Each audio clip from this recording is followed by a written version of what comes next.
The wine glass fractured against the floors of the ballroom, red wine splashing across white fabric like blood on snow. Chidera Okonkwo stood frozen, the liquid dripping down her face, her uniform, pooling at her feet. The entire ballroom of the Lotus Grand Hotel fell silent. 200 of Seoul's wealthiest elites turned to stare. Yoon Seoyeon stood before her, perfectly manicured hands still raised from throwing the drink, diamonds glittering at her throat. Her lips curved into a cruel smile. "Know your place, black girl. Don't ever speak to my fiancé again." The words hung in the air like poison. Cameras flashed. Someone gasped. She felt every eye on her, felt the weight of every humiliation she'd swallowed in 3 years of living in Seoul. Every racist comment whispered behind hands. Every time someone clutched their purse tighter when she walked past. Every job application rejected. Every landlord who suddenly had no vacancies. Her hand moved before her brain caught up. The slap echoed through the ballroom like a gunshot. Seoyeon's head snapped to the side, her perfectly styled hair flying. The room erupted in chaos. Cameras flashed rapidly now like lightning. Someone screamed. Security started moving. She leaned close, her voice deadly calm. "I know my place. And it's not beneath you. Not beneath anyone. Don't you ever disrespect me again." She turned and walked through the crowd, her head high despite the wine still dripping from her chin.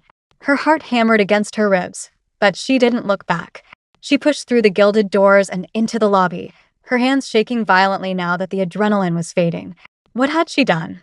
What had she just done? Behind her, in the ballroom, Kong Jae-won stood perfectly still.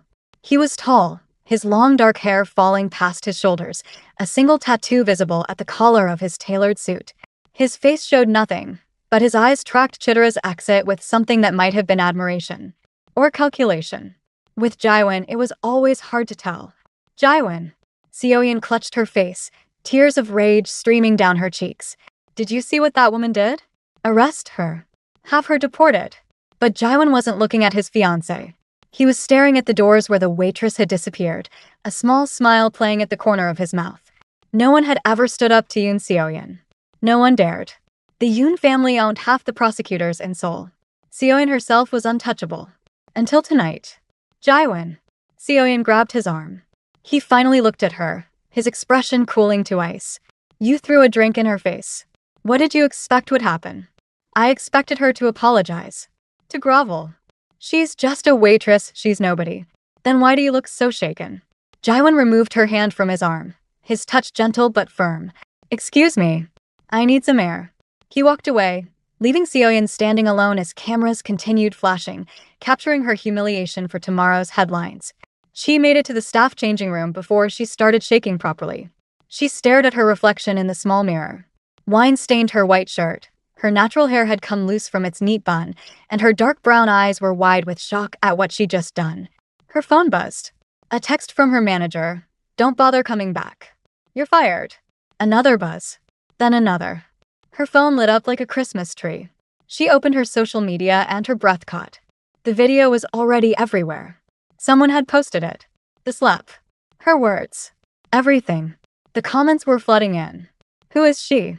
That's the most badass thing I've ever seen. Korean Mafia boss's side chick slaps his fiancé OMG. Hashtag the gala slap, this is iconic." Finally someone put that rich bitch in her place. But also she's done for RIP to her, she just signed her death warrant. She closed her eyes. Her phone rang. She answered without looking. "Ki." Her brother's weak voice came through, all the way from Enugu. "Chi, I saw the video. Everyone's sharing it. Are you okay?" "Chukwamika." Chi's voice cracked. "I'm fine. How are you feeling?" "The hospital called. They said the new treatment is available, but they need 50 million won up front." "Chi, I know that's impossible, I told them. I'll get it." Chi's grip tightened on the phone. "I'll get the money. I promise." "Chi, you just lost your job. The video is everywhere." "How?" "I'll figure it out. You just focus on getting better, okay? I love you." She hung up before he could argue.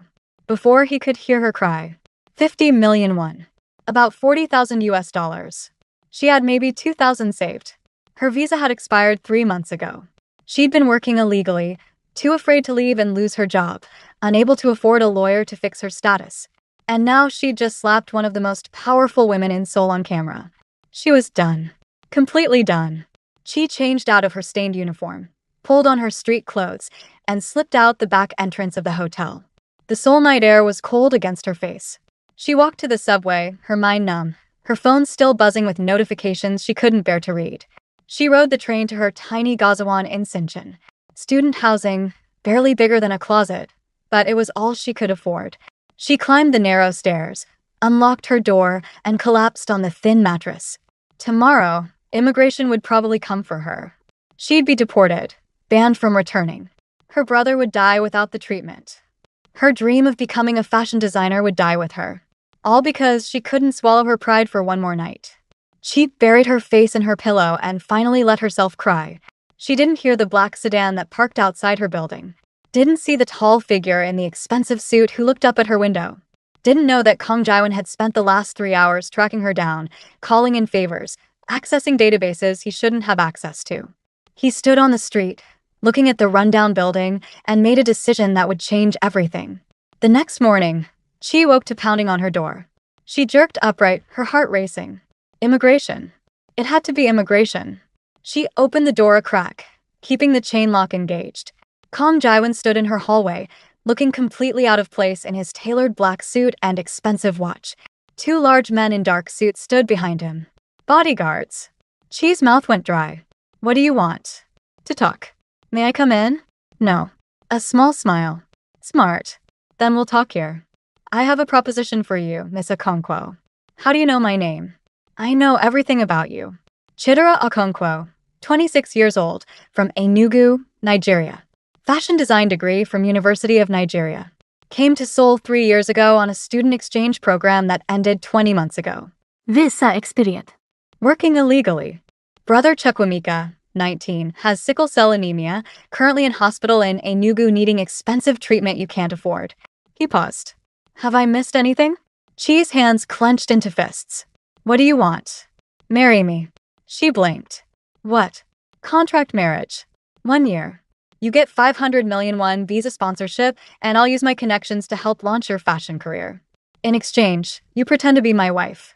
Public appearances, family events, living together. Completely professional. You're insane.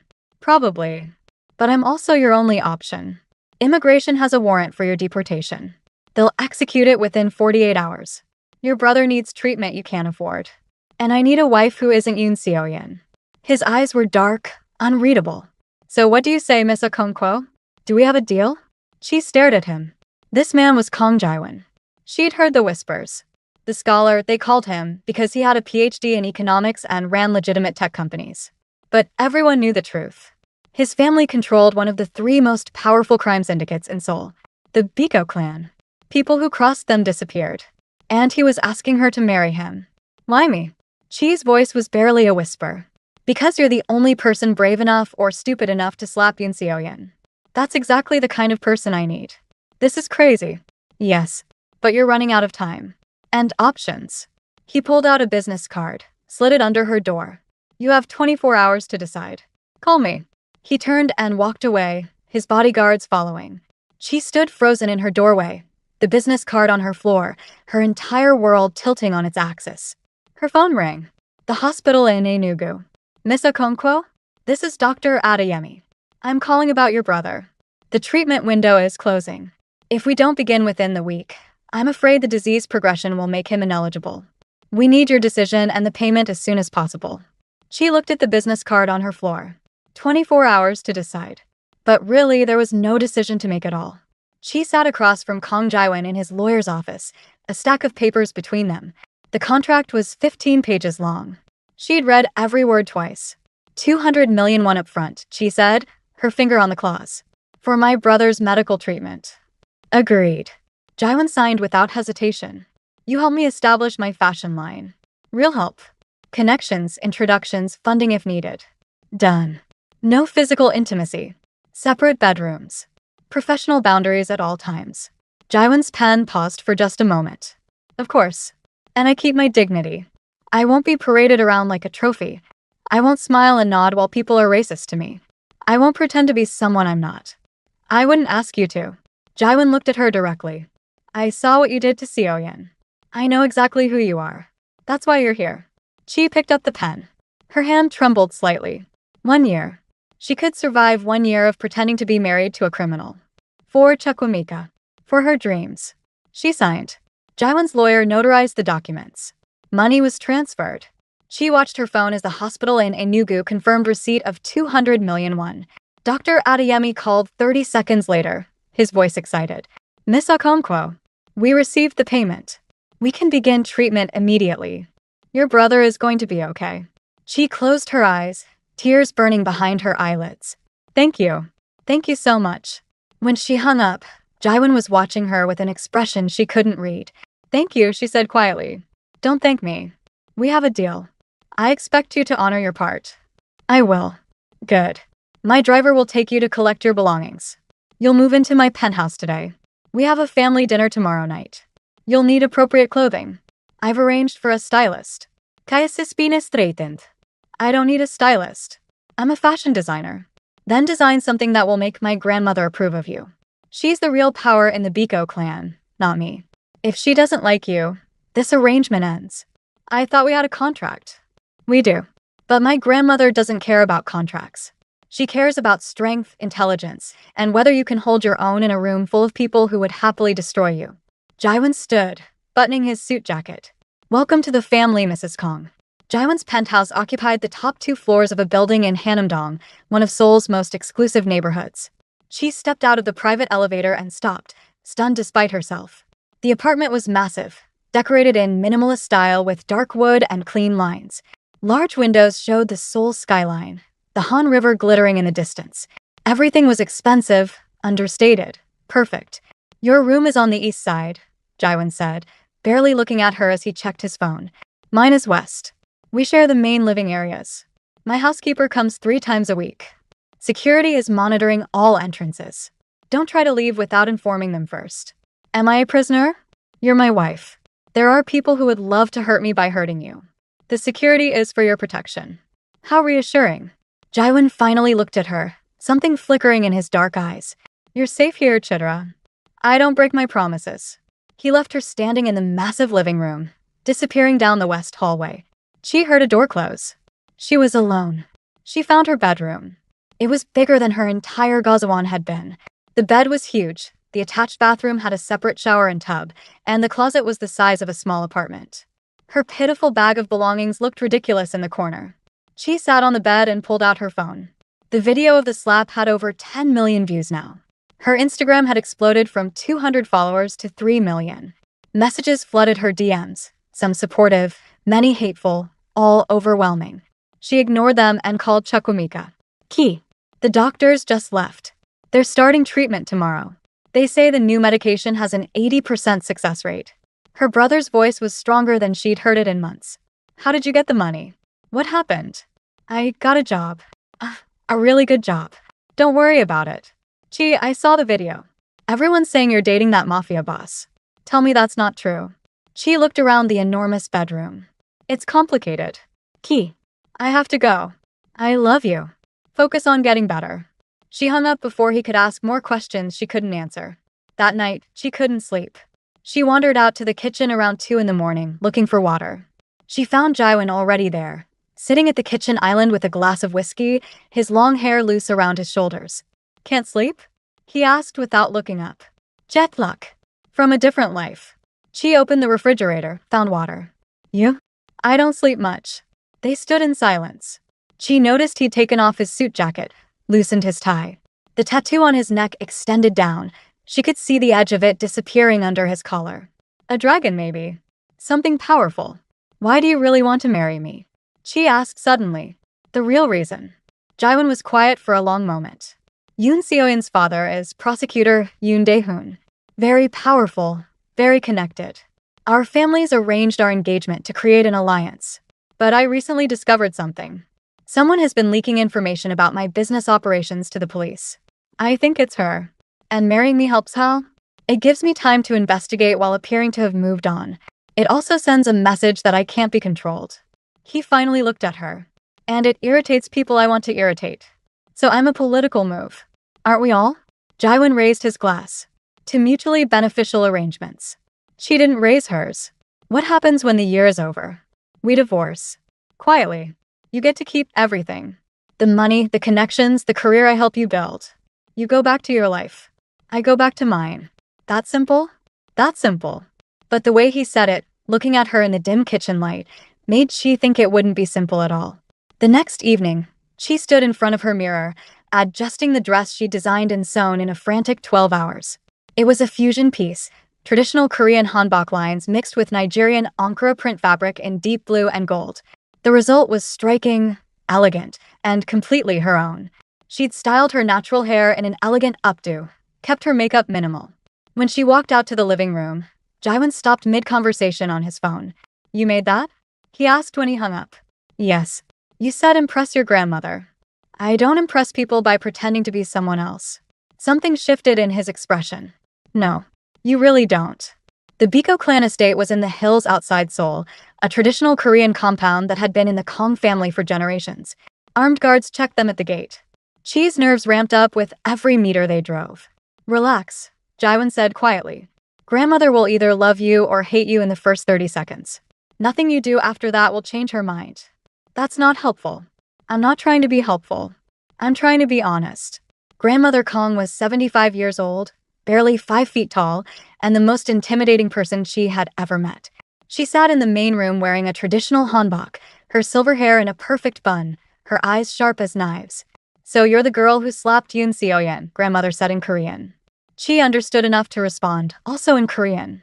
"Yes, grandmother." "Why?" "Because she disrespected me. And I won't accept disrespect from anyone, regardless of their family name or bank account." The room went silent. Jaewon's father, his uncles, his cousins, all stared. No one spoke to Grandmother Kong like that. Grandmother's face remained expressionless for 3 long seconds. Then she laughed. A real, genuine laugh. "I like this one, Jaewon. She has steel in her spine." Grandmother gestured to the seat beside her. "Sit, child. Tell me about this dress." "I've never seen anything like it." Chi sat, her heart still racing. "It's a fusion design. Korean structure with Nigerian fabric and patterns. I want to create a line that bridges cultures, that celebrates both identities." "And what do you call this line?" "Oma." "It means beautiful in Igbo." "My language." Grandmother touched the fabric carefully. "It is beautiful. You have talent. Real talent, not the pretend kind that rich children buy with their parents' money." She looked at Jaewon. "This one is interesting. Don't bore her to death." Throughout dinner, she felt eyes on her. Jaewon's father was cold, calculating. His uncles were suspicious. But his younger sister caught her attention. The girl sat at the end of the table, barely eating, not speaking. She was about 16, beautiful, but something was different. She communicated with hand gestures to a woman beside her, never making eye contact with anyone. "That's Minji," Jaewon said quietly. "My sister. She has autism. The family doesn't talk about her much." "Why not?" "Because they see it as a weakness. An imperfection in the bloodline." His jaw tightened. "If anything happened to me, they'd institutionalize her. Probably worse." She looked at him with new understanding. "That's why you stay. Why you do this." "For her. Among other reasons." After dinner, Grandmother pulled Chi aside. They walked in the garden, away from listening ears. "I'm dying," Grandmother said casually, as if discussing the weather. "Liver cancer. 6 months, maybe less.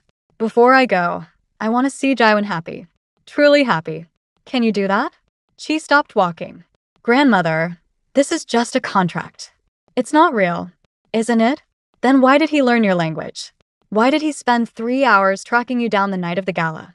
Why does he smile when he says your name?" Grandmother's eyes were knowing. "My grandson has spent his entire life in a cage. You're the first person who's made him want to open the door. Don't waste that." Before Chi could respond, shouting erupted from the house. They rushed back to find Jaewon and his father in a heated argument in Korean. Chi caught fragments. Disgrace, responsibility, the family name. Jaewon's father pointed at Chi. "You bring this woman into our home? This foreigner? You embarrass Seo-yeon publicly?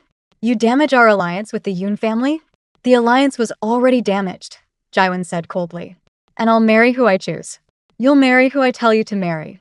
I'm 29 years old. I run half your operations.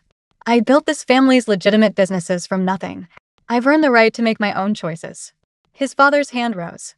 For a moment, Chi thought he might actually strike Jaewon. Then Grandmother's voice cut through like a blade. "Enough. Everyone froze. Jaiwan has chosen his wife. The decision is made. Anyone who disagrees can take it up with me. Grandmother's smile was sweet and absolutely terrifying. Any volunteers? Silence. I thought not. Now, everyone sit down. We have cake. In the car ride home, Jaiwan was silent. She watched the Seoul lights pass by the window. Thank you, Jaiwan said finally, for not running. I signed a contract. Many people would have run anyway. She looked at him. In the dim light, he looked younger. Tired. Almost vulnerable. Your grandmother told me you learned Igbo, she said. Jaiwan's hands tightened on the steering wheel. Seemed useful. You learned an entire language in 3 weeks because you thought it might be useful? I'm a quick study. That's not an answer. He glanced at her, something raw in his expression. I wanted to understand you. Is that so strange? Yes. Because I'm supposed to be just a contract to you. You are. Then why do you look at me like I'm not? Jaiwan didn't answer. He focused on driving, his jaw tight, and she let the silence settle between them like a living thing. This arrangement was supposed to be simple. Professional. Temporary. But she was beginning to realize that nothing about Kong Jaiwan was simple. And she was in far deeper than she'd ever intended to be. 3 weeks into the arrangement, she stood in the penthouse kitchen at 6 in the morning, preparing moi. She'd blended the beans the night before, mixed in peppers, onions, spices. Now she poured the mixture into small aluminum cups, preparing to steam them. The aroma of blended beans and spices filled the apartment, warm and familiar. It smelled like home. Like a nugu. Like her mother's kitchen before she died. What is that smell? She turned to find Jaiwan in the kitchen doorway, hair messy from sleep, wearing only pajama pants and a t-shirt. It was the most casual she'd ever seen him. Moi. Nigerian steamed bean pudding. I was craving home. He moved closer, watching her arrange the cups in the steamer. I've never heard of it. Most people haven't. It's comfort food. Not fancy, just good. She glanced at him. Want some? It'll be ready in 30 minutes. I don't usually eat breakfast. That's not what I asked. A small smile. Then yes. I'd like to try it. They sat together 30 minutes later, the moi steaming in small bowls. Jaiwan took a careful bite, his expression thoughtful. It's good. Savory. The texture is interesting. My mother used to make it every Sunday. She'd add fish sometimes or eggs. This is the basic version. She took a bite, memories flooding back. She died when I was 19. Cancer. My father died when I was 10. So it was just me and Chukwamika. I'm sorry. Don't be. She had a good life. She was happy. She looked at him. What about your mother? Dead also. 10 years ago. Car accident. Though everyone knows my father's enemies arranged it. Jaiwan's voice was flat, emotionless. That's the life. People dit. You move on. Do you? Move on. He was quiet for a long moment. No. You just get better at pretending. She felt something shift between them. Some barrier cracking. Onaado Yudo, Jaiwan said suddenly. Cheese spoon clattered against her bowl. What did you just say? It's delicious. In Igbo. Is my pronunciation wrong? No, it's perfect, You really did learn Igbo. I told you I did. But why? I mean, really why? You have translators, you have people who. Because, Jaiwan interrupted, looking directly at her, I wanted to understand the language you dream in. I wanted to know the words your mother spoke to you. I wanted. He stopped, seeming to realize he'd said too much. It seemed respectful, given our arrangement. But the way he looked at her had nothing to do with arrangements or contracts. Chi's phone buzzed, breaking the moment. A message from her new assistant. Seoul Fashion Week had accepted her application. They wanted her to show a collection in 6 weeks. Oh my God, she whispered. They accepted me. Seoul Fashion Week. 6 weeks. Jaiwan leaned over to read the message. That's good news. Good news? It's impossible. I need at least 20 pieces, models, venue, marketing. I need cheese breathing quickened. I can't do this in 6 weeks. Yes, you can. Jaiwan took her phone, typed something. I just connected you with Kim Sora, best fashion PR in Seoul. And Lee Miho, he manages the top models. They'll help you. Jaiwan, I can't ask you to. You're not asking. I'm offering. That's what partners do. He stood, carried his bowl to the sink. Besides, I have a reputation to maintain. Can't have my wife failing publicly. But he smiled when he said it, and she felt her heart do something complicated in her chest. The next 6 weeks were a blur. She designed until her fingers ached, sewed until her eyes blurred. Jaiwon's connections opened doors, but Chi's talent kept them open. Her fusion designs, Korean silhouettes with Nigerian prints, traditional Ankara fabric in modern cuts, caught attention immediately. Korean Vogue did a feature. Her Instagram followers hit 5 million. Celebrities started requesting custom pieces. "You're a phenomenon," Sora told her over coffee.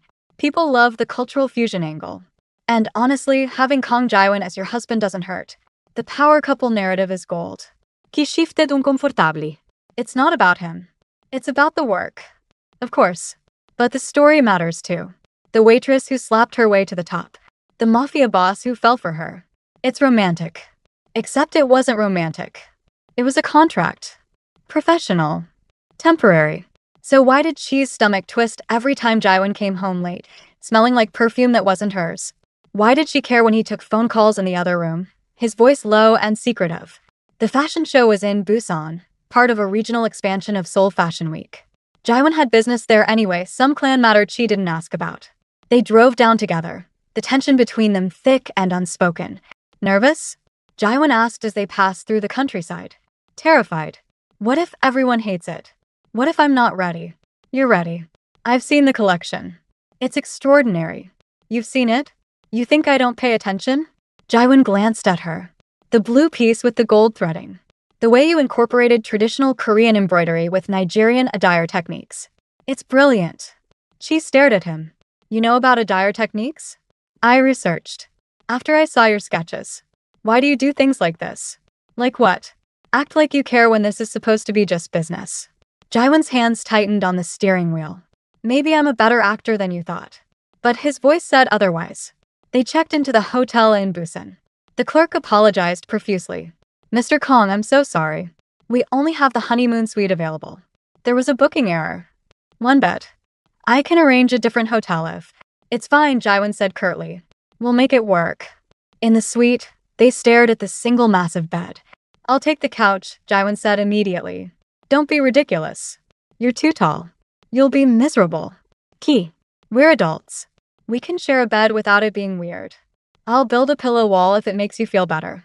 So she did. A fortress of pillows down the center of the bed.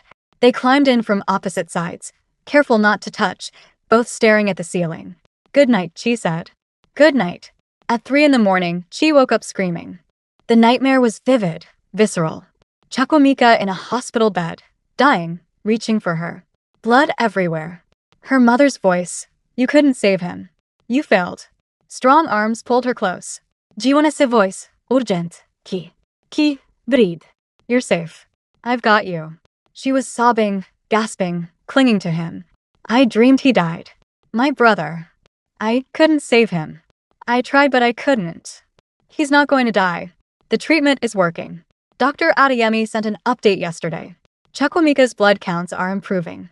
He's getting better. You've been talking to his doctor? I'm paying for the treatment. Of course I'm monitoring it." Jaewon stroked her hair, his touch gentle. "No Roju. Hekfa. Calm down. You are safe." Chi pulled back enough to see his face in the darkness. "You're speaking Igbo to comfort me. Is it working?" "Yes."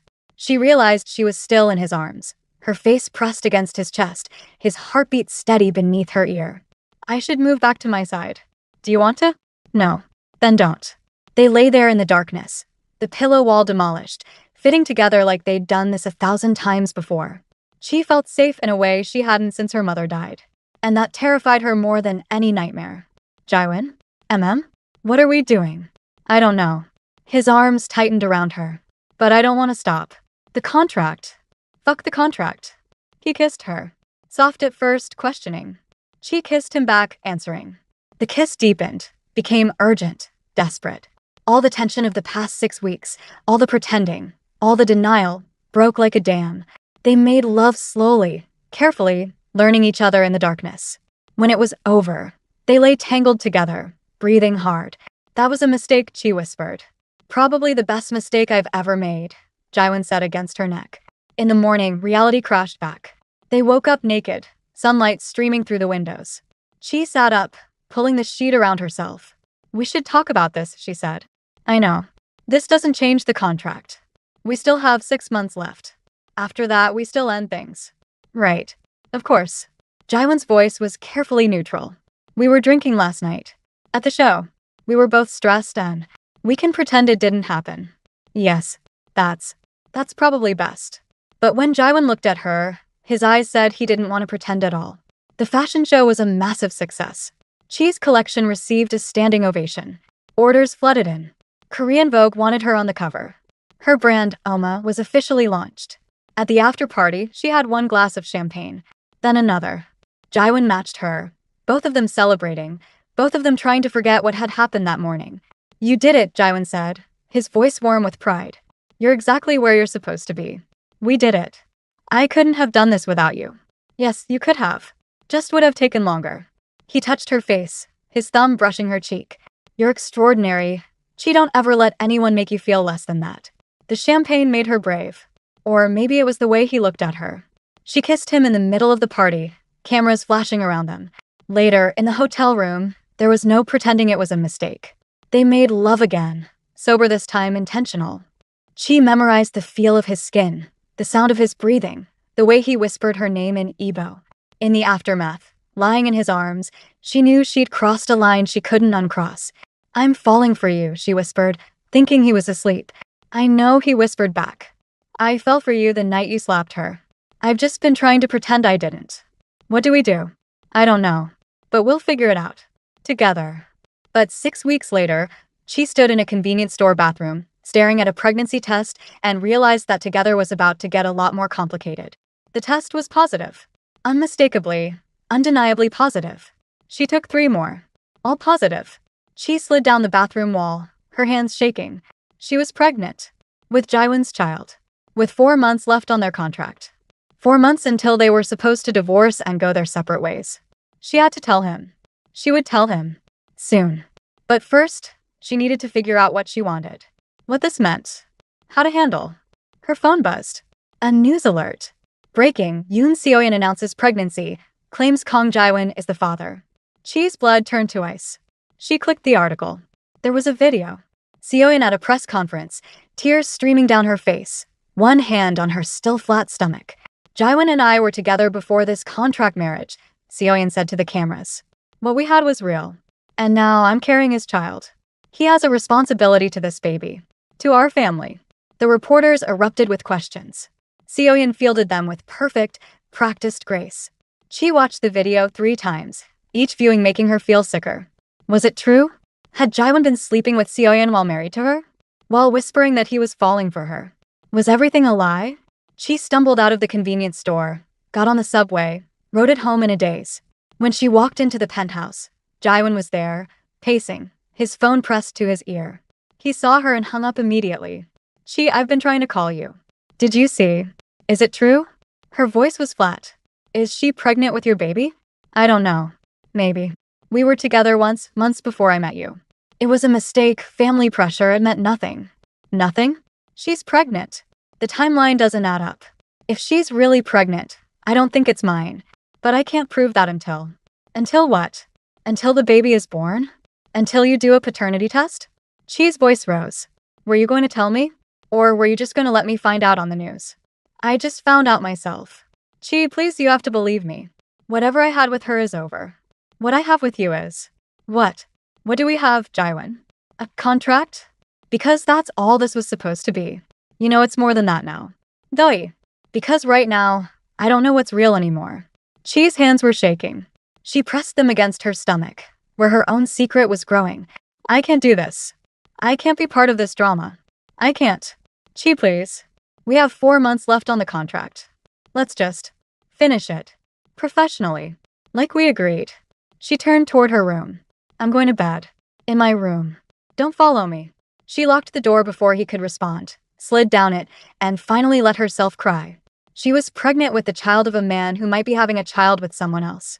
A man she'd fallen in love with despite every promise she'd made to herself. A man she didn't know if she could trust. And she had absolutely no idea what to do next. For 3 days, Chi avoided Jaiwon. She left early for her studio, came home late, ate in her room. He tried to talk to her, but she couldn't face him. Not yet. Not while she was still trying to process everything. Not while her own secret sat heavy in her stomach. On the 4th day, She woke up nauseous. Morning sickness. She barely made it to the bathroom before throwing up. When she emerged, pale and shaking, Jaiwan was standing in the hallway. You're sick. I'm calling a doctor. I'm fine. Just stress. You look terrible. Please let me. I said I'm fine. She pushed past him, grabbed her bag. I have meetings all day. I'll be home late. But she wasn't fine. At her studio, she threw up twice more. Her assistant, concerned, suggested she go home. She refused. She had work to do. Designs to finalize. A business to run. She couldn't fall apart now. Her phone buzzed constantly. Messages from Jaiwan she didn't read. News alerts about Seoyeon's pregnancy that she couldn't avoid. The media was having a field day. Love triangle. Mafia boss torn between two women. Seoyeon's baby scandal. What does this mean for the Kong marriage? Sources say Kong Jaiwan planning divorce. That last one made Chi's stomach drop. She clicked it. Anonymous sources claim Jaiwan was planning to divorce Chi and do the right thing by marrying Seoyeon to legitimize his child. Chi closed her laptop before she threw it across the room. That evening, she returned to the penthouse to find Jaiwan waiting in the living room. He looked terrible. Hadn't shaved. His hair was a mess. His eyes were hollow. We need to talk, he said. I don't want to talk. Too bad. Because I've been investigating and I found something. Seoyeon is lying. She stopped. What? She is pregnant. But it's not mine. Jaiwan pulled out his phone, showed her security camera footage. This is from the Grand Hyatt, 4 months ago. That's Seoyeon. And that's my cousin Minho. The footage showed Seoyeon and a young man entering a hotel room together. The timestamp was clear. Security footage can be faked, she said, but her voice wavered. I also have text messages. Minho is an idiot who doesn't delete anything. Jaiwan scrolled through screenshots. Messages between Seoyeon and Minho discussing their affair. Planning to frame Jaiwan. Using the pregnancy to destroy his marriage and take over the clan. She read them, her mind reeling. Why? Why would she do this? Power. Money. Her father, Prosecutor Yoon, has been building a case against me for years. If I'm discredited, distracted by a scandal, he can move against the clan. Minho wants to take over my position. They're working together. This is insane. This is my life. Jaiwan's voice was bitter. Welcome to it. She sank onto the couch, the evidence overwhelming. So the baby isn't yours? No. And I can prove it, but not until the baby is born. DNA testing requires. I know what it requires. Chi's hands went to her own stomach, unconsciously protective. What are you going to do? Expose them. But I need time. I need to gather more evidence. Build an airtight case. In the meantime, he looked at her desperate. Please believe me. I haven't touched Seoyeon since before I met you. I wouldn't. Not when he stopped himself. Not when you what? Not when I'm in love with you. The words hung in the air between them. Chi's breath caught. You can't mean that. Why not? Because this is a contract. Because in 4 months we're supposed to divorce and walk away. Because you're Kong Jaiwan and I'm just what? A waitress who slapped fear in the face? A designer whose work is in Korean Vogue? The woman who made me want to be someone different. Someone better? Jaiwan crossed to her, knelt in front of the couch. You're not just anything, Chi, or everything. Chi's eyes filled with tears. I'm pregnant. The words fell out before she could stop them. Jaiwan froze. What? I'm pregnant. About 8 weeks. It's yours. From Busan. Chi's voice shook. I found out the same day Seoyeon made her announcement. I was going to tell you, but then everything exploded and I didn't know if I could trust you and I'm so scared, Jaiwan, I'm so scared. He pulled her into his arms, holding her so tightly she could barely breathe. I've got you. Whatever happens, I've got you. What are we going to do? We're going to figure it out. Together. Like we always do. But before they could say more, the penthouse door exploded inward. Not literally, but close. Police flooded in, weapons drawn, shouting commands in Korean.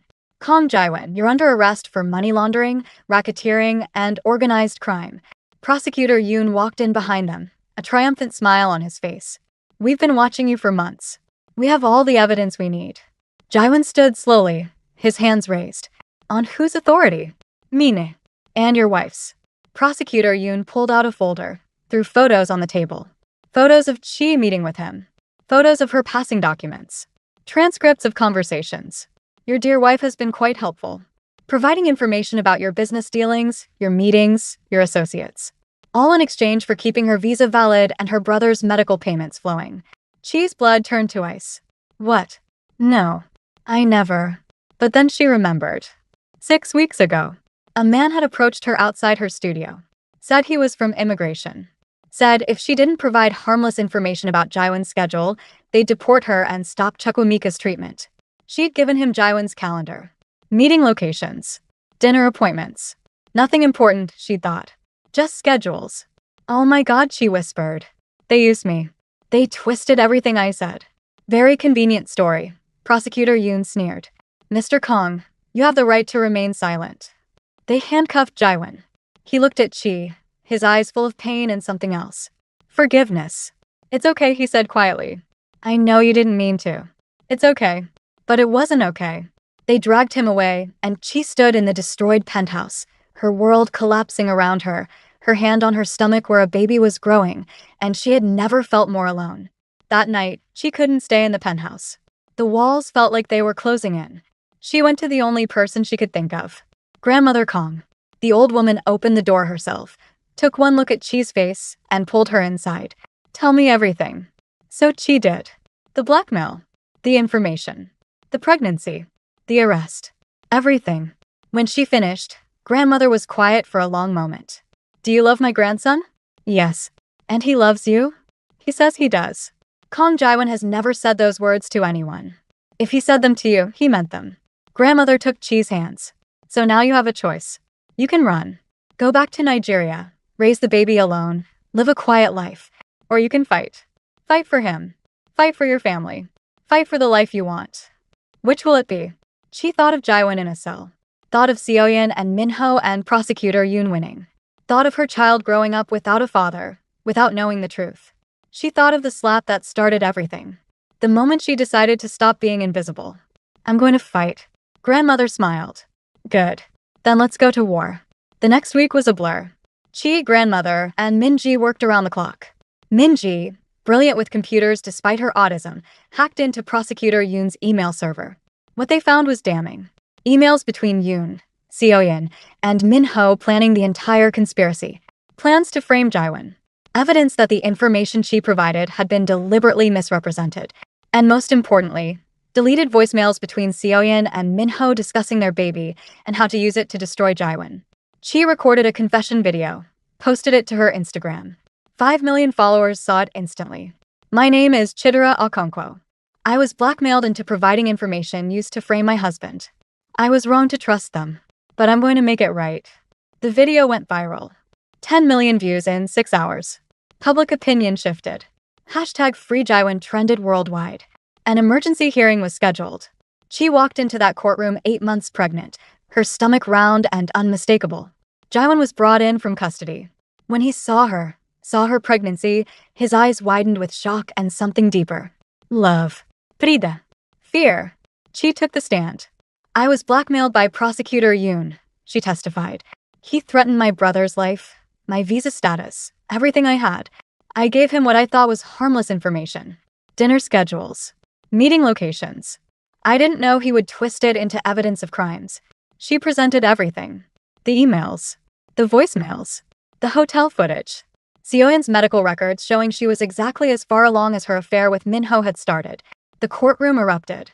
Prosecutor Yoon tried to object, but the judge silenced him. You are hereby relieved of all duties pending investigation. Court security. Take him into custody. Seoyeon screamed as she and Minho were arrested.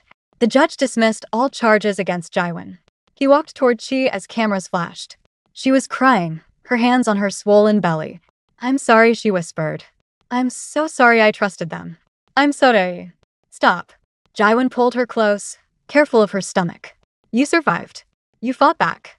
I'm not going to punish you for being human when I've done so much worse. He knelt in front of her, in front of all the cameras, his hand on her stomach. Marry me. For real this time. Not a contract. Not an arrangement. Marry me because I love you. Because I want to raise this child together. Because I want forever. We're already married, she said through tears. That was a contract.